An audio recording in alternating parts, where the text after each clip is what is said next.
Bermuda triangle एक ऐसी mystery जिसे आज तक भी कोई सुलझा नहीं पाया है। किसी का मानना है कि बरमूडा ट्रायंगल कोई पोर्टल है जिससे दूसरे अल्टरनेट डायमेंशंस में जाया जा सकता है, तो किसी के अनुसार बरमूडा ट्रायंगल में टाइम बाकी पृथ्वी की तरह नॉर्मली काम नहीं करता। अब इसी मिस्ट्री को एक अलग कॉन्सेप्ट के साथ पेश करती है हमारी आज की नई साई-फाई सीरीज दी ट्रायंगल, जिसकी कंप्लीट कहानी आपको इसी एक वीडियो में मिल जाएगी। सो चैनल को सब्सक्राइब कर सपोर्ट दिखाएं। अगर आप ऐसे ही यूनिक कॉन्सेप्ट वाली वीडियोस देखना पसंद करते हैं, आप चलिए शुरू करते हैं आज की ये जबरदस्त सीरीज। कहानी की शुरुआत साल 1492 से होती है, जब एक शिप बरमूडा ट्रायंगल के करीब से गुजर रहा था और अब अजीब कारणों से उन्हें एक बड़ा शिप नजर आता है जो कि उनके समय से नहीं था। कोई कुछ भी समझ नहीं पाता कि ये हो क्या रहा है। या वो शिप के मेंबर्स ही एक एक कर रियलिटी से हटने लगते हैं। अब साल 1492 में आधुनिक युग का जहाज वहाँ कैसे पहुँच गया, ये हमें आगे पता चलेगा। अब प्रेजेंट टाइम में एक हंटिंग शिप मछलियों का शिकार कर रहा था ताकि वे उन्हें पकड़कर मार्केट में बेच सके।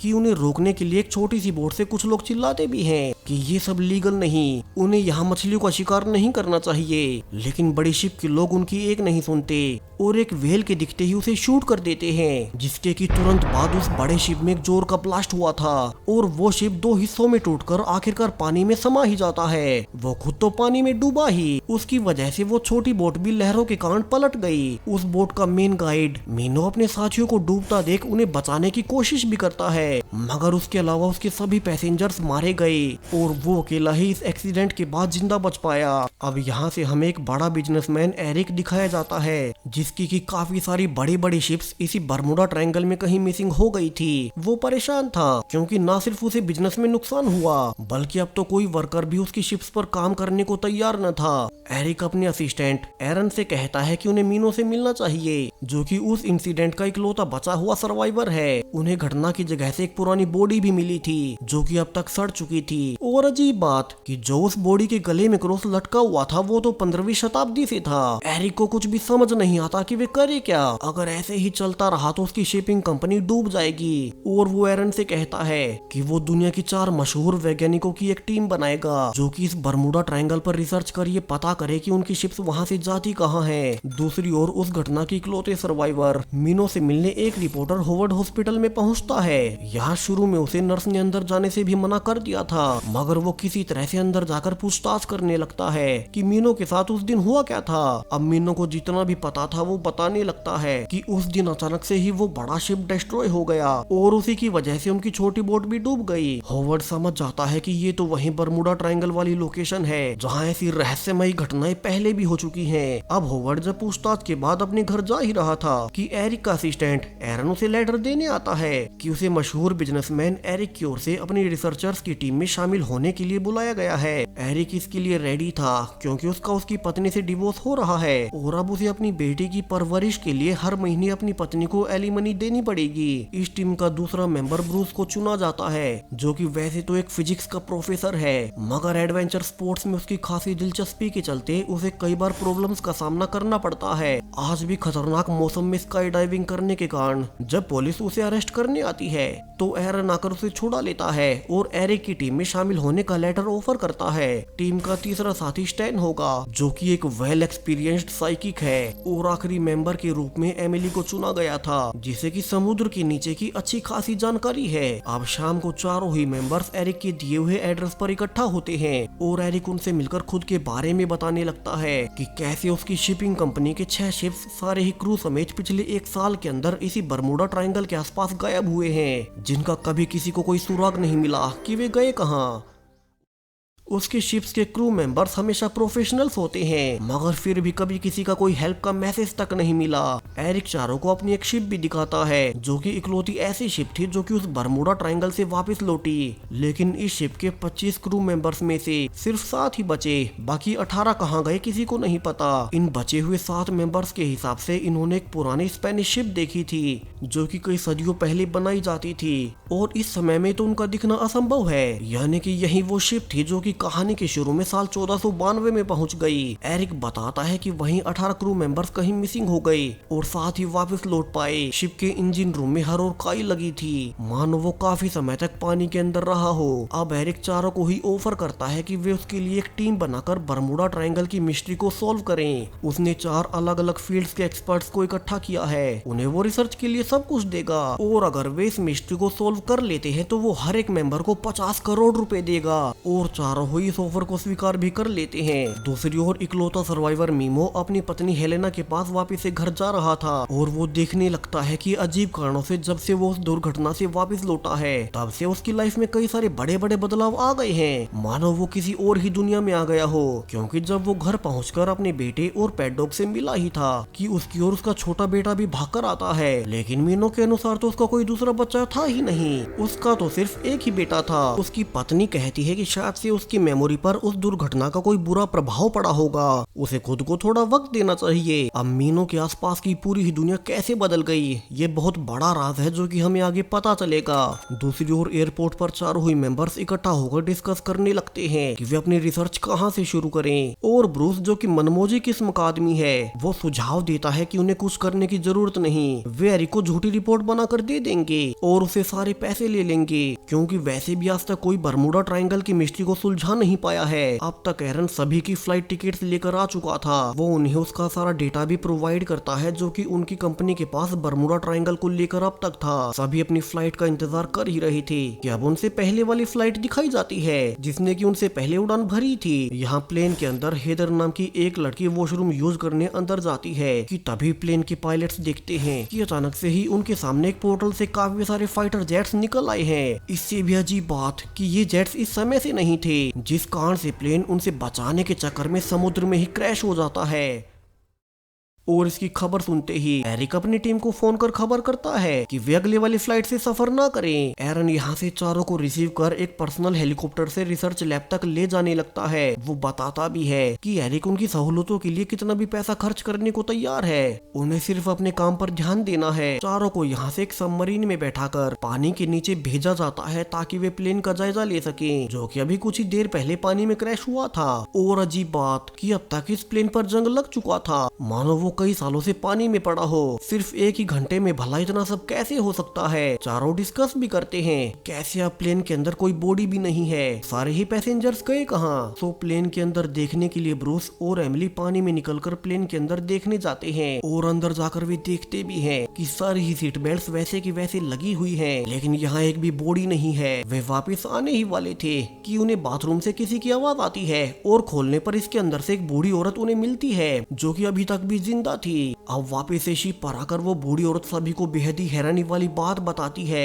उसके हिसाब से वो कोई और नहीं बल्कि 6 साल की हैदर ही है। वही हैदर जिसे हमने प्लेन क्रैश होने से पहले बाथरूम में जाते हुए देखा था, मगर वो सिर्फ कुछ ही घंटों के अंदर इतनी बूढ़ी कैसे हो गई। चारों कुछ भी समझ नहीं पा रहे थे। अब तक यहाँ गवर्नमेंट के ऑफिसर्स भी आ चुके थे तो चारों जल्दी से वहाँ से निकलने लगते हैं क्योंकि गवर्नमेंट उन्हें छानबीन नहीं करने देगी। अब वापिस से अपने होटल में आकर चारों परेशान थे कि वो बच्ची हैदर इतनी बूढ़ी कैसे हो गई, बरमूडा ट्रायंगल के आसपास समय इतना कैसे बदल जाता है। एरन यहाँ चारों को बताता है कि वे उनके लिए स्पेशल सबमरीन का इंतजाम कर रहे हैं ताकि वे बरमूडा ट्रायंगल की तह में जाकर रिसर्च कर सके। और अगली सुबह होते ही चारों अपनी जर्नी की तैयारियां करने लगते हैं। सभी अपनी अपनी थ्योरीज बना रहे थे कि उनकी रिसर्च से उन्हें अब तक क्या क्या मिला।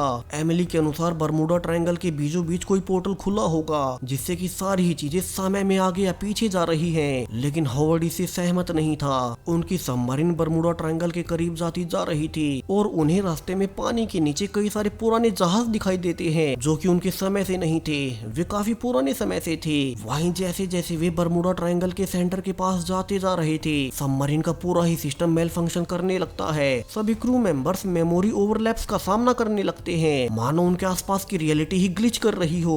और अब एमिली के कहने पर कैप्टन जल्दी से सबमरीन को पानी के ऊपर ले ही आता है। सभी जल्दी से ऊपर की ओर भाग रहे थे। किसी को भी समझ नहीं आता कि बरमूडा ट्रायंगल के करीब आते ही उनके साथ ये क्या हुआ। कि तभी ऊपर से तेज लाइट जलती है और स्पीकर से अनाउंस किया जाता है कि वे सब अपनी जगह से ना हिले। दरअसल ये सब गवर्नमेंट नेवी के हेलीकॉप्टर्स थे जिनसे कि बहुत सारे सोल्जर्स अब नीचे उतरकर सभी को बेहोश कर अपने साथ ले जाते हैं और बेस पर लाकर सभी से पूछताछ होती है कि वे बरमुडा ट्रायंगल के सेंटर के पास कर क्या रहे थे। सभी अपनी अपनी सच्चाई बता देते हैं कि एक बड़े बिजनेसमैन एरिक ने उन्हें हायर किया ताकि वे बरमुडा ट्रायंगल के बारे में सब पता कर सके। अब सब कुछ जानने के बाद एक फीमेल ऑफिसर अपने बॉस को बताती भी है कि इन सभी को एरिक ने हायर किया था, तो उन्हें सबको यहीं पकड़े रखना होगा जब तक कि उनका मिशन पूरा नहीं हो जाता। और उसमें तो अब सिर्फ 50 ही घंटे बचे हैं। हालांकि उसका बॉस कहता है कि चारों ही मेंबर्स काफी फेमस हैं। इनमें से एक मेंबर होवर्ड तो एक रिपोर्टर है, तो वे उन्हें चेतावनी देकर छोड़ देंगे कि आगे से वे बरमुडा ट्रायंगल के पास न जाएं। वैसे भी 50 घंटे में उनका एक्सपेरिमेंट पूरा हो जाएगा और तब तक तो ये लोग वैसे भी कुछ पता नहीं कर पाएंगे। यानी कि गवर्नमेंट खुद बरमुडा ट्रायंगल पर बड़े बड़े एक्सपेरिमेंट्स कर रही है जिसके बारे में वे बाहर किसी और को पता नहीं चलने देना चाहते। अब उसके ऑर्डर पर चारों को ही चेतावनी देकर कि वे आगे से इस एरिया के आसपास भी ना आए, उन्हें जमीन पर वापिस छोड़ दिया जाता है। दूसरी ओर मीनो अब समय के साथ और भी ज्यादा ये महसूस करने लगता है कि उसके आसपास की रियलिटी बार बार ग्लिच कर रही है। वहीं अब तक चारों ही मेंबर्स अपने अपने घर जा चुके थे। वे अब गवर्नमेंट के कामों में दखल नहीं देना चाहते। उन्हें पता था कि बरमुडा ट्रायंगल में कुछ तो वियर्ड है मगर वे कुछ नहीं कर सकते। लेकिन अब उनके साथ भी अजीब घटनाएं होना शुरू हो जाती हैं। पहले ब्रूस देखता है कि एक न्यूज़पेपर में उसकी मौत की खबर छपी है जो कि अपने आप कुछ ही देर में गायब हो गई। दूसरी ओर एमिली जो कि अपने घर पर अकेली रहती थी, उसे किचन से अजीब सी आवाजें आती है और किचन में जाने पर वो देखती है कि वहाँ तो एक बूढ़ी औरत काम कर रही है और अब वो एमिली को बेटी कहकर पुकारती है। एमिली तो ये सब सुन दंग रह गई थी क्योंकि उसकी माँ तो उसे पैदा होते ही छोड़कर भाग गई थी। उसने आज तक भी अपनी माँ को नहीं देखा था, तो ये उसकी माँ अचानक से उसके घर पर कैसे आ गई। एमिली डर कर वहीं बेहोश हो जाती है और जब उसे होश आया था तो अब फिर उसके घर पर कोई नहीं था, यानी कि एक और रियलिटी ग्लिच। वहीं होवर्ड और स्टैन के साथ भी यही सब हो रहा था। सो ब्रूस एमिली को फोन कर अपने साथ हो रही सारी अजीब घटनाएं शेयर करता है। दोनों जल्दी से मिलते हैं और डिस्कस करने लगते हैं कि ये सब उनके साथ हो क्या रहा है। और वो भी जब से वे बरमुडा ट्रायंगल से होकर वापिस आए हैं तभी से उनके साथ ये सब होना शुरू हुआ। एमिली अपनी थ्योरी देती है कि बरमुडा ट्रायंगल में जाने से उन्हें शायद से अपनी अल्टरनेट रियलिटी सेंस हो रही है, यानी कि पैरेलल यूनिवर्सेस जहाँ की उनकी लाइफ कुछ अलग होगी। अब ब्रूस भी इस मल्टीवर्सल थ्योरी को सुनकर हैरान था क्योंकि अब तक उन्हें टाइम में आगे या पीछे की घटनाएं ही पता चल रही थी, मगर अब तो वे उन इवेंट्स तक को देख लेते हैं जो कि उनके इस यूनिवर्स में कभी घटी ही नहीं। यानी कि किसी दूसरे यूनिवर्स में ब्रूस मारा गया होगा और उसकी खबर वहाँ के न्यूज़पेपर में छपी होगी, तो किसी और यूनिवर्स में एमिली की माँ उसे कभी छोड़कर गई ही नहीं, जिन पैरेलल यूनिवर्सेस को अब वे देख पा रहे हैं। वहीं स्टैन जल्दी से होवर्ड के पास जाकर कहता है कि उन्हें उस हैदर से मिलना होगा। वहीं 6 साल की बच्ची जो कि उन्हें सिर्फ 1 घंटे में बूढ़ी मिली थी, क्या पता उन्हें उससे कोई क्लू मिल ही जाए। और होवर्ड चूंकि एक रिपोर्टर है तो वो हैदर की फैमिली का एड्रेस निकाल लेता है, लेकिन उसके पहले चारों एक साथ मिलकर एरिक के पास जाते हैं और पूछते हैं कि उनके साथ बरमुडा ट्रायंगल से आने के बाद सब कुछ अजीब हो रहा है, तो उन्हें इसकी जांच करनी होगी। हालांकि एरिक उन्हें कुछ भी करने से मना कर देता है क्योंकि अब नेवी द्वारा पकड़े जाने के बाद उसे नोटिस मिला था कि वो किसी को भी उस एरिया में ना भेजे। वहाँ नेवी कुछ सीक्रेट कर रही है, वो अब उनकी कोई मदद नहीं कर पाएगा और उन्हें खुद ही अपने बलबूते पर अपने सवालों के जवाब ढूंढने होंगे। अब चारों निराश होकर जब वहाँ से निकल ही रही थी कि फिर से रियलिटी ग्लिच करने लगती है और चारों को ही नाजी सोल्जर्स जो कि वर्ल्ड वॉर 2 के समय से थे वे उन्हें घेर लेते हैं। हालांकि उनके गोली चलाने से पहले ही फिर से रियलिटी पूरी तरह से बदल गई और सब कुछ नॉर्मल हो गया। इस बार तो चारों ने सेम ही रियलिटी देखी थी, यानी कि उनकी पैरेलल यूनिवर्स वाली थ्योरी सही है। वे बीच बीच में किसी और ही यूनिवर्स की रियलिटी को देख रहे हैं। दूसरी ओर मीनो भी अब तक अपने छोटे बेटे के साथ रहना सीख रहा था और जब एक दिन वो अपने दोनों ही बच्चों के लिए खिलौने लाया था कि उसकी पत्नी फिर से उसे कहती है कि उनका तो एक ही बेटा है, यानी कि वो फिर से किसी और रियलिटी में आ गया। वो भी शुरू में बरमुडा ट्रायंगल के पास ही गया था, इसलिए ही उसके आसपास की रियलिटी भी हर बार बदल रही है। मगर बाकी चारों की तरह मीनो को अभी तक इसका कारण नहीं पता। वो डॉक्टर्स के पास भी जाता है मगर उसके ब्रेन के स्कैन में कोई प्रॉब्लम नहीं निकलती। निकलेगी भी कैसे, वो तो बार बार अलग अलग रियलिटीज को महसूस करता है और मीनो को लगता है कि वो कहीं पागल तो नहीं हो रहा। दूसरी ओर ब्रूस और एमिली साथ मिलकर रिसर्च कर रहे थे कि नेवी को बरमुडा ट्रायंगल का पहले से पता था, यानी कि उन्हें सब कुछ पहले से पता होगा होगा कि कैसे उसके पास जाने से अलग अलग पैरेलल यूनिवर्सेस की रियलिटीज मर्ज होने लगती हैं। मगर गवर्नमेंट खुद भला ये सब आम जनता से छिपा क्यों रही है? यही सोचकर दोनों फिर से फैसला करते हैं कि वे बरमूडा ट्रायंगल के ऊपर से फ्लाई करके पता करेंगे कि वहाँ चल क्या रहा है। दूसरी ओर स्टैन और होवर्ड उसी लड़की हैदर के एड्रेस पर पूछताछ करने जा रहे थे, लेकिन यहाँ उन्हें सिर्फ हैदर का ग्रैंडफादर कार्ल ही मिलता है। वे कार्ल को सब बताते हैं कि कैसे प्लेन क्रैश के बाद उन्हें सिर्फ उसकी 6 साल की पोती ही मिली, लेकिन वो भी अब बूढ़ी हो चुकी है। कार्ल यहाँ से उन्हें रिवील करता है कि पहले वो और उसका एक दोस्त विक्टर दोनों नेवी के लिए समुद्र के नीचे वायर्स बिछाने का काम किया करते थे, और इसी दौरान उन्हें बरमूडा ट्रायंगल के आसपास के एरिया में एक अजीब सा मैटर मिला, जिस पर नेवी ने साल 1943 में एक्सपेरिमेंट्स करना शुरू किए और उन्हीं एक्सपेरिमेंट से स्पेस टाइम में ग्लिच पैदा हुई। तब नेवी ने उन्हें धमका दिया था कि वे बाहर पब्लिक को उनके एक्सपेरिमेंट के बारे में ना बताएं, यानी कि वहाँ सब कुछ नेवी के ही खतरनाक एक्सपेरिमेंट के कारण हो रहा है। इसलिए ही वे नहीं चाहते कि बाहर से कोई भी उस जगह पर रिसर्च करने आए और आम जनता को कुछ भी पता चले। उसके बाद कार्ल के अनुसार उसने नेवी में काम करना छोड़ दिया, मगर उसका दोस्त विक्टर वो अभी तक भी नेवी में एक ऊंची पोस्ट पर तैनात है। अब स्टैन कहता है कि कार्ल उनके साथ चले और उन्हें अपने दोस्त विक्टर से मिलवाए ताकि वे इस बरमूडा ट्रायंगल के बारे में और जान सके। अब यहाँ से कार्ल स्टैन और होवर्ड के साथ नेवी की सबमरीन की ओर निकल पड़ता है। दूसरी ओर मीनो अब तक पूरी तरह से पागल हो रहा था। वो बार बार बदलती हुई रियलिटी को समझ नहीं पा रहा था और वो अब खुद की ही जान लेने उसी समुद्र किनारे पर चला जाता है जहाँ से कि उसके साथ ये सब शुरू हुआ। लेकिन जब वो खुद को मारने ही वाला था कि अब उसके आसपास की रियलिटी ही फिर से बदलने लगती है और कार्ल के साथ स्टैन और होवर्ड जब ब्रिज से जा ही रहे थे कि उनके आसपास की रियलिटी बदलते हुए अब वे जिस ब्रिज पर ड्राइव कर रहे थे वो ब्रिज ही गायब होने लगता है। यानी कि बरमूडा ट्रायंगल के करीब आने से वे एक ऐसे यूनिवर्स की रियलिटी में पहुंच गए जहाँ कभी ये ब्रिज बना ही नहीं था। उनकी गाड़ी समुद्र में गिर जाती है और होवर्ड डूबते हुए स्टैन को गाड़ी से निकाल लेता है, मगर इसी बीच कार्ल पानी में डूब गया था और वो वहीं मारा जाता है। यहाँ दोनों को वहीं ब्रिज वापिस से बनते हुए नजर भी आता है जो कि कुछ ही देर पहले गायब हो गया था। वहीं दूसरी ओर ब्रूस भी एमिली के साथ प्लेन को उसी खराब मौसम से सही सलामत निकालने में कामयाब हो जाता है, लेकिन अब पूरे ही शहर का मौसम धीरे धीरे खराब हो रहा था जो कि उसी बरमूडा ट्रायंगल की वजह से हो रहा था। मीनो ने भी अपनी जान लेने का फैसला टाल दिया था और वो घर आने लगता है। दूसरी ओर होवर्ड, स्टैन, ब्रूस और एमिली फिर से एक साथ इकट्ठा हुए थे। स्टैन बाकियों को सब बताता है कि कार्ल उन्हें नेवी में अपने दोस्त से मिलवाने लेकर जा ही रहा था कि एक्सीडेंट में वो खुद मारा गया। उसने बताया था कि नेवी के ही एक्सपेरिमेंट के कारण ये सब हो रहा है और अब तो उसका प्रभाव आसपास के एरिया में भी दिखाई देने लगा है। वहीं दूसरी ओर मीनो अपने बड़े बेटे को स्कूल से वापस लेने जाता है ताकि वो अपनी फैमिली को लेकर इस शहर से बाहर निकल सके, क्योंकि आसपास का मौसम कुछ ज्यादा ही खराब होते जा रहा था। लेकिन अब घर पहुंचने के बाद उसे फिर से उसका छोटा बेटा मिलता है, यानी कि रियलिटी फिर से बदल गई कि अगले ही पल उसका पूरा परिवार अचानक से ही कहीं गायब हो गया था। यानी कि वो एक ऐसी रियलिटी में पहुंच गया जहां उसकी फैमिली में कोई है ही नहीं। मीनो बुरी तरह से बौखला गया था कि उसके साथ ये सब हो क्या रहा है और वो अकेला ही गाड़ी में बैठकर निकलने लगता है। जबकि दूसरी ओर स्टैन, होवर्ड, एमिली और ब्रूस चारों एरिक से मिलने आते हैं, क्योंकि एक वही है जिसकी की ऊंचे लेवल तक पहुंच है और वो चारों से कहता है कि सारी जानकारी के लिए उन्हें नेवी के हेड डगलस से मिलना होगा। एरिक चारों को लेकर डगलस के पास जाता है और वे जाते ही उसे कार्ल के बारे में बताते हैं कि उसने उन्हें सब कुछ बता दिया है कि नेवी के ही एक्सपेरिमेंट की वजह से ये सब हो रहा है और वो अब उन्हें सारी सच्चाई बता दे। डगलस समझ चुका था कि अब छिपाने का कोई फायदा नहीं और वो उन्हें सब कुछ रिवील करना शुरू करता है। उसके अनुसार ये सब साल 1943 से शुरू हुआ था जब यूएस नेवी ने एक शिप को टेलीपोर्ट करने पर एक्सपेरिमेंट किया। उस एक्सपेरिमेंट को फिलाडेल्फिया एक्सपेरिमेंट भी कहा जाता है, जिसकी वजह से हमारे डायमेंशन में एक पोर्टल बन गया और वो समय के साथ धीरे धीरे बढ़ता ही गया। इन सब के बारे में सिर्फ नेवी ही जानती थी। डगलस आगे रिवील करता है कि उन्होंने साल 1975 में कार्ल और विक्टर इन दोनों की ही मदद से उस पोर्टल को बंद करने की कोशिश भी की, क्योंकि नेवी को पता था कि यह पोर्टल धीरे धीरे बढ़ते हुए पूरी पृथ्वी और मल्टीवर्स के स्पेस टाइम को ही ब्रेक कर देगा और आखिरकार एक ऐसे क्रक्स इवेंट को जन्म देगा जिसकी वजह से न सिर्फ हमारा यूनिवर्स बल्कि पूरा मल्टीवर्स ही तबाह हो जाएगा।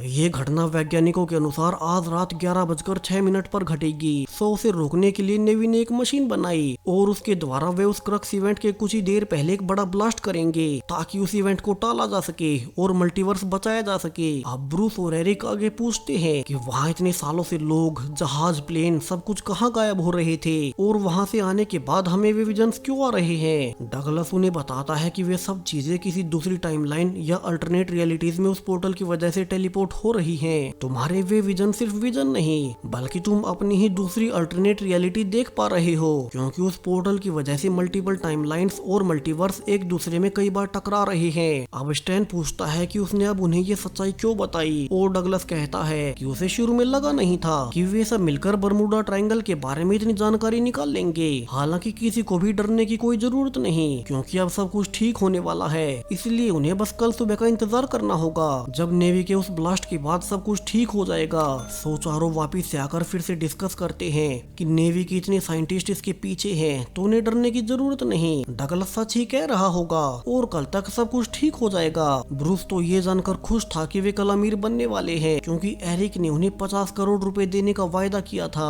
होवर्ड भी घर आकर यही बात अपनी पत्नी को बताता है कि वो उसे डिवोर्स न ले क्योंकि वो अमीर होने वाला है। जबकि एमिली को घर पहुंचते ही उसकी माँ फिर से दिखाई देती है। उसे इस बार पता था कि ये अल्टरनेट यूनिवर्स की उसकी माँ है, तो वो उनसे पूछने लगती है कि उनका नाम क्या है। वो ये भी जानने की कोशिश करती है कि जब वो 1 हफ्ते की थी तब उसकी माँ ने उसे छोड़ क्यों दिया, जिस पर एमिली की माँ अपना नाम लोरा बताती है। उसने जब एमिली को जन्म दिया तभी एमिली के पिता ने उसे छोड़ दिया था, जिसके बाद लोरा ने भी सोचा कि वो एमिली को छोड़ दे, मगर वो उसे अनाथ आश्रम में छोड़ नहीं पाई। एमिली अब समझ चुकी थी कि इस यूनिवर्स की उसकी माँ उसे छोड़ नहीं पाई, मगर उसके रियल यूनिवर्स में जब उसके पिता ने उसकी माँ को अकेला छोड़ा तब उसकी माँ ने भी उसे अनाथ आश्रम में छोड़ ही दिया और खुद वहाँ से भाग गई। इसके बाद एमिली फिर से अपनी रियलिटी में लौट आती है और फिर से सब कुछ पहले जैसा हो जाता है। लेकिन इन सब में एमिली को अपने सारे सवालों के जवाब मिल गए थे जिन सबको वो बचपन से जानना चाहती थी। तो दूसरी ओर मीनो होवर्ड को ढूंढते हुए उसके घर आ पहुँचता है, क्योंकि उसने हावर्ड का लिखा हुआ बरमूडा ट्रायंगल पर एक छोटा सा आर्टिकल देखा था और वो अपने साथ हो रही घटनाओं के बारे में जानना चाहता था। अब तक उन्हें ब्रूस का मैसेज भी आता है कि वे सब उसकी लैब में आ जाए। यहाँ से सभी मिलकर टैन, एमिली, होवर्ड और मीनो सब ब्रूस की लैब में इकट्ठा होते हैं और वो बताता है कि उसकी रीडिंग के हिसाब से समय के साथ पूरी ही पृथ्वी पर स्पेस टाइम बर्बाद हो रहा है, यानी कि नेवी का वो ब्लास्ट वाला आइडिया सही नहीं है।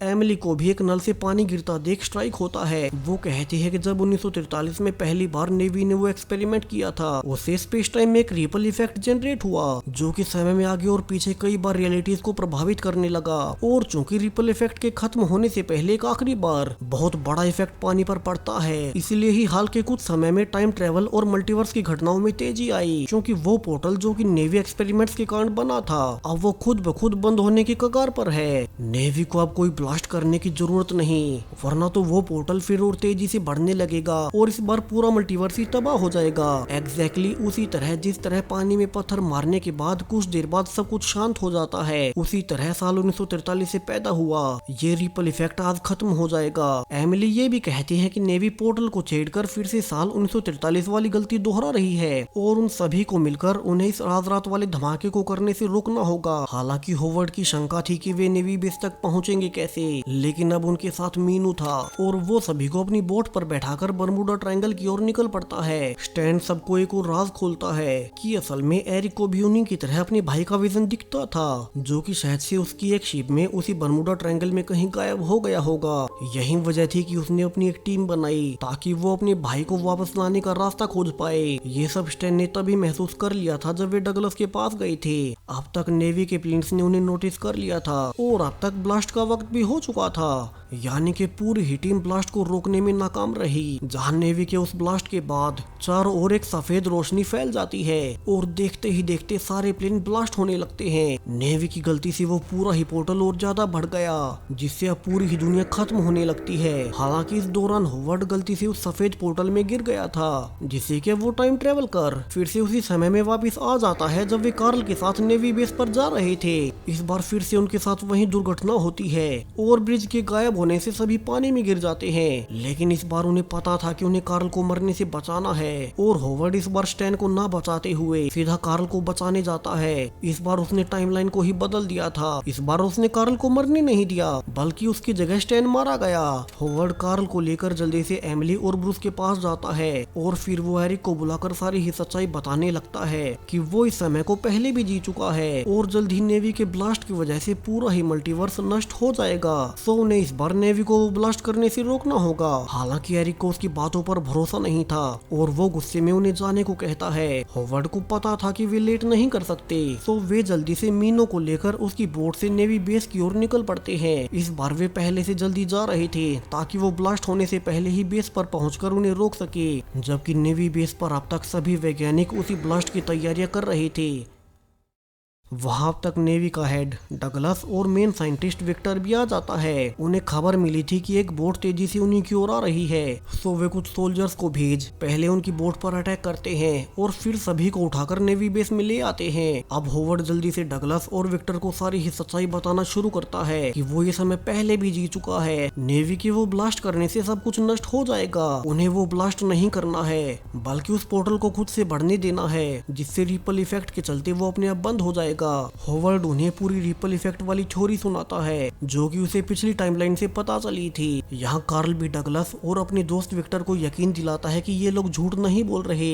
वो आगे कहता है कि अगर तुम लोग नहीं रुके तो पूरी ही दुनिया एक बार में खत्म हो जाएगी। अब तक उस क्रक्स इवेंट में सिर्फ 3 ही मिनट बचे थे, लेकिन डगलस तो अब तक उनकी एक भी सुनने को तैयार न था। तो सभी लोग मिलकर डगलस के पास्ट के बारे में उसे बताने लगते हैं, जो कि खुद डगलस ने ही होवर्ड को पिछली टाइमलाइन में बताया था। और अपने बारे में इतनी पर्सनल बातें जानने के बाद बिल्कुल आखिरी वक्त पर उसे उनकी बातों का भरोसा हो ही जाता है। इस बार उन्होंने फाइनली ब्लास्ट करने का फैसला टाल दिया था, जिससे क्रक्स इवेंट के पूरा होते ही अब वो पोर्टल खुद ब खुद बंद होने लगता है। सारी ही इवेंट्स जो कि उस पोर्टल से हुई थी वे सब एक एक रिवर्स होने लगती है। जितने भी प्लेन्स और लोग उस पोर्टल से अलग अलग समय में चले गए थे वे वापिस से अपने अपने समय में आने लगते हैं। टाइमलाइन खुद को फिर से रिपेयर कर रही थी। सभी लोग बाहर इस नजारे को देख काफी खुश थे, क्योंकि उनकी मेहनत की बदौलत उन्होंने न सिर्फ अपने यूनिवर्स को बल्कि पूरे ही मल्टीवर्स को तबाह होने से बचा लिया। और अब पोर्टल की पूरी तरह से बंद होते ही पूरी ही टाइमलाइन रीसेट हो जाती है। सभी अब एक नई रियलिटी में उठ रही थी। इस बार होवर्ड का अपनी पत्नी से डिवोर्स नहीं हुआ। एमिली भी इस बार अकेली नहीं थी। तो वही मीनो भी इस रियलिटी में देखता है कि इस बार उसकी पत्नी के साथ उसके दोनों बच्चे भी उसके पास हैं। वो इससे काफी ही खुश था। और आखिर में स्टैन भी इस रियलिटी में जिंदा था, जो कि दूसरी बार कार्ल की जगह पानी में डूबने से मारा गया था। यानी कि ये टाइमलाइन पूरी तरह से रीसेट हो चुकी है। वहीं ब्रूस की आंखें खुलने पर वो भी देखता है कि उसकी अब शादी हो चुकी है, उसके 2 बच्चे भी थे। अब वे चाहे या ना चाहे अब उन्हें ये रियलिटी कबूल करनी ही होगी। हालांकि अजीब बात की उन्हें अब तक पिछली टाइमलाइन याद थी, लेकिन उन 5 के अलावा किसी को भी बरमूडा ट्रायंगल के बारे में याद नहीं, जिसकी वजह से स्टैन, हावर्ड, एमिली और ब्रूस अपने पैसे लेने एरिक की कंपनी में जाते हैं। मगर अब यहाँ एरिक की जगह उसका भाई था और वो उन्हें एरिक से मिलने नहीं देता। एरिक भी ऊपर से उन सभी को देख रहा था और अब सब बाहर जाकर एक दूसरे से फिर कभी न मिलने का वादा करने लगते हैं। उन्हें अब अपनी इस नई जिंदगी में लौटना होगा, फिर चाहे उन्होंने इस मिशन में जीते हुए इनाम को खो दिया हो, क्योंकि पिछली रियलिटी के बारे में उनके अलावा किसी और को याद ही नहीं। तो अब उन्हें वो इनाम कौन देगा। यहाँ से सभी अलग अलग होकर अपनी लाइफ जीने लगते हैं। लेकिन अब एक दिन सभी के पास एक पोस्ट आती है और उसमें उनके नाम का 50 करोड़ रुपए का चेक था। यानी कि एरिक को भी उन चारों के अलावा पिछली टाइमलाइन का सब कुछ याद रहा। टाइमलाइन रीसेट होने से उसे अपना भाई मिल गया, जो कि पिछली टाइमलाइन में बरमूडा ट्रायंगल में एक शिप के साथ गायब हो गया था। वो अब अपने भाई को पाकर काफी ही खुश है, इसलिए उसने अपना वादा पूरा किया। और इसी हैप्पी एंडिंग के साथ ये पूरी ही सीरीज यहीं पर खत्म हो जाती है। सो सीरीज आपको कैसी लगी कमेंट्स में बताते जाएं। साथ ही चैनल को सब्सक्राइब करें और भी ऐसी ही जबरदस्त सीरीज के लिए। Thank you.